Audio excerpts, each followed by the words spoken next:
ఇదే కాదు, సోషల్ మీడియాను కూడా బ్యాన్ చేస్తా ఉన్నారు. తప్పుడు ప్రచారం, మీ వైసీపీ వాళ్ళందరూ కూడా సోషల్ మీడియాలో తప్పుడు ప్రచారాలు చేస్తున్నారు, తప్పుడు పోస్టులు పెడుతున్నారని చెప్పేసి ఇందాక కూడా చంద్రబాబు నాయుడు గారు మాట్లాడి అలాంటి వాటిని ఉపేక్షించమని చెప్పేసి కూడా అంటూ ఉన్నారు. అవినీతిని ప్రశ్నిస్తే తప్పుడు ప్రచారం అయిపోతా ఉంది.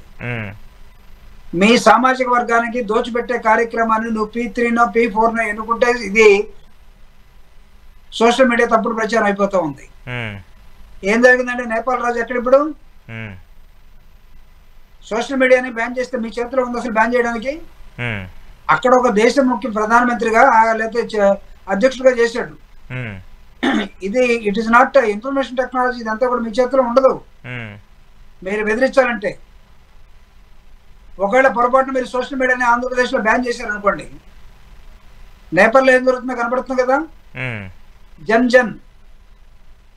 జీ అంటే 15 to 20 years లోపు ఉన్నటువంటి యూత్ అంతా బయటకు వచ్చారు.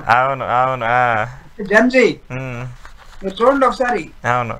ఎవడు దీన్ని ఆర్గనైజ్ చేయాల, వీళ్ళందరూ కూడా ఏ రాజకీయ పార్టీకి సంబంధించిన వాళ్ళు కాదు. The youth has been taken a decision. అసలు సోషల్ మీడియాని బ్యాన్ చేయడానికి నువ్వెవడు, దాని వెనకాల ఏం జరిగిందో తెలిసి చెప్పనా? సార్, ఆ దేశంలో నిరుద్యోగం ఉంది, ఆ దేశంలో అవినీతి ఉంది.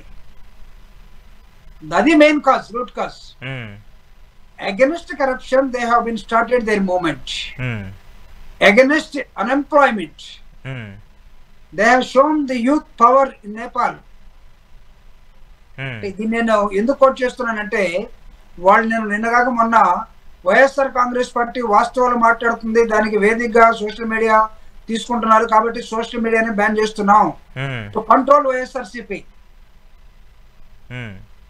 అప్పుడు ఎప్పుడు రాష్ట్రం ఏమవుతుందో ఒకసారి చెక్ చేసుకోండి. మీరు ఈరోజు పబ్లిక్ ప్రాపర్టీని మొత్తాన్ని, పబ్లిక్ హెల్త్ మొత్తాన్ని, ప్రభుత్వం చేయాల్సిన వ్యవసాయం మొత్తాన్ని యూరియా కొరత ఎలా వచ్చిందండి అసలు? జగన్మోహన్ రెడ్డి గారు ఒక స్థిరీకరణ నిధి పెట్టి మిగతా వాళ్ళతో పోటీ పడి రైతులు బాధపడకుండా, రైతులు ఏ అంశంలో బాధపడతారో వాళ్ళ లోపలికి జగన్మోహన్ రెడ్డి గారు వెళ్ళి ఒక రైతుగా ఆలోచించి ప్రభుత్వం ఆ బాధ్యతను తీసుకొని రైతుల్ని మొత్తాన్ని కూడా ఆనందంగా పెట్టింది 5 సంవత్సరాలు. మీకు అంటే రైతులంటే మీకు అంత ఎగతాళిగా ఉందా? ఈరోజు బారులు తీరినటువంటి జనం అంతా ఎవరు దేనికోసం? యూరియా కోసం కదా. ఖచ్చితంగా అగ్రికల్చర్ మినిస్టర్ ఏమంటున్నాడు? యూరియా ఎంత వాడాలో రైతులకు తెలియట్లేదంట. అంటే రైతులకు తెలియనటువంటి వ్యవసాయం మీ దగ్గర ఉంటుందా? మీరు వ్యవసాయదారులా? ఎప్పుడన్నా పొలంలో మీరు పంచగట్టి లేకపోతే గోసి పెట్టి నాగల బట్టి ఎద్దులతోటి మీరు అరగ దున్నారా? ఏ పంటకి ఎంత యూరియా వేయాలో మీకు తెలుసా? సారవంతం కోసం you know what are the types of soils? వ్యవసాయం మీకు తెలుసు? అసలు తెలిసి మాట్లాడుతున్నారా, తెలియకుండా మాట్లాడుతున్నారు? దీన్ని జగన్మోహన్ రెడ్డి గారు రైతుల తరపున నిలబడతాము. యూరియా కొరత 5 సంవత్సరాలు వైఎస్ఆర్ కాంగ్రెస్ పార్టీ ఎందుకు రాలేదు సార్? రైతు ఉద్యమం ఎక్కడ ఉందా? దేశవ్యాప్తంగా పంజాబ్ లో, హర్యానాలో, ఢిల్లీ సరిహద్దులో ఉద్యమం జరిగింది కానీ ఆంధ్రప్రదేశ్ లో జరగలేదు. ఈరోజు ఆంధ్రప్రదేశ్ లో జరుగుతుంది, దేశంలో జరగట్లేదు. Is it not your failure my dear కూటమి? ఎందుకు మీరు ప్రజల్ని భక్షించే విధానం లేకపోతే ప్రభుత్వ రంగాల్ని ప్రైవేట్ రంగం చేసే విధానాన్ని ఎంచుకొని ఎందుకు ముందుకెళ్తున్నారు? అంటే ప్రైవేట్ పరం చేద్దాం అనుకుంటున్నారా? మీ వాళ్ళకి ప్రభుత్వ సొమ్ముని దారదత్వం చేద్దాం అనుకుంటున్నారా? భూములు ఎందుకు ఇస్తారండి? మీరు బురుసో అరుసో ఏదో కంపెనీ తీసుకొచ్చి 99 పైసలకి రాజధానిలో ఉన్నటువంటి అమరావతి ప్రాంతంలో భూములన్నీ కూడా మీరు 99 పైసలు కట్టబెట్టే విధానాన్ని దీన్ని ఏమంటాం? దోపిడీ విధానం అనవా? దీన్ని ప్రజలు ప్రశ్నించరా? రైతులు ప్రశ్నించరా? ప్రతిపక్షం ప్రశ్నించదా? ఎంతమంది మీరు జైల్లో పెడతారు? ఎంతమంది మీద కేసులు పెడతారు? ఎంతమంది మీద సోషల్ మీడియాని మీరు సోషల్ మీడియా పేరుతో ఎంతమంది అరెస్ట్ చేస్తారు? ఇవన్నీ ప్రజలు మాట్లాడుకోరా? కాబట్టి ప్రభుత్వం ఏదైతే చేస్తుందో ఇప్పుడున్న కూటమి టోటల్ గా ఇది ప్రజా వ్యతిరేకమైనటువంటి కార్యక్రమంగా జగన్మోహన్ రెడ్డి గారు ప్రజల పక్షాన్ని నిలబడి నిన్న ఇచ్చినటువంటి ఒక పిలుపు, రైతుల కోసం ఒక ధర్నా ఏదైతే చేశాడో దాన్ని ఉద్దేశించి ప్రభుత్వం చేస్తున్నటువంటి దోపిడీ విధానాన్ని, ప్రభుత్వం లెక్కలేనితనాన్ని నిన్న ఎండగట్టిన విధంగా రాబోయే కాలంలో మీరు ఈరోజు ఎంత దారుణంగా బిహేవ్ చేశారంటే పబ్లిక్ హెల్త్ అంటే లెక్క లేకుండా, ప్రజల ఆరోగ్యం అంటే లెక్క లేకుండా, మీ ఆరోగ్యాలు మీరు మాత్రం 120 సంవత్సరాలు బ్రతకాలి, దానికి చిట్కాలు మీ దగ్గర ఉన్నాయి. ఈ రాష్ట్రంలో ఎవడు బతకూడదు. ఎక్కడున్నారండి మీరు అందరూ? కరోనా వచ్చినప్పుడు ఇళ్లలోకి వెళ్ళి గ్లాసు రూమ్ లో ఉండలేదా మీరు అందరూ?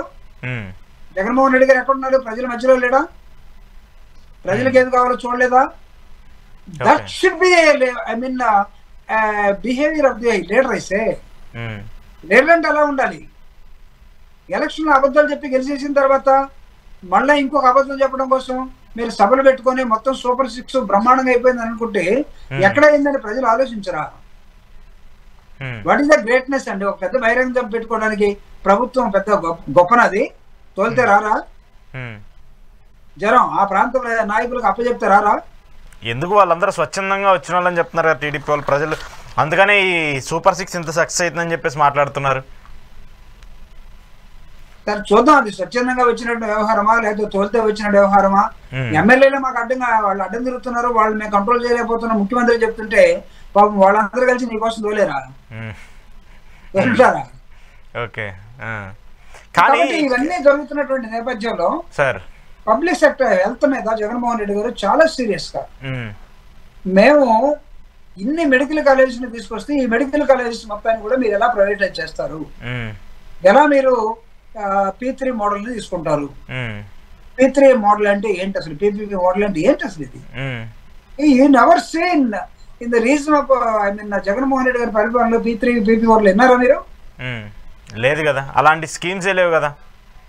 అరే అసలు కట్టినటువంటి బిల్డింగ్లు ఒకసారి చూడండి సార్.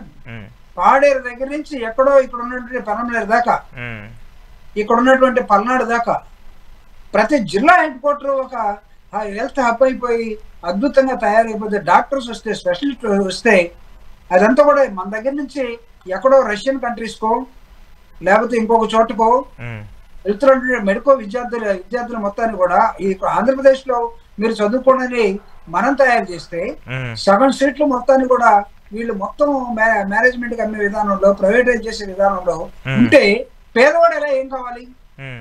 పేదవాడి పరిస్థితి ఏంటి ఈ రాష్ట్రంలో? ఎవడు ఆలోచించాలి? ప్రభుత్వం కాదా? పేదవాడి తరపున ఆలోచించాల్సిన ప్రభుత్వం, సామాన్యుడి తరపున నిలబడాల్సిన ప్రభుత్వం, ఉన్నవాడి తరపున పోతున్నట్టు విధానం ఈ రోజు ప్రజలు గమనిస్తా ఉన్నారు.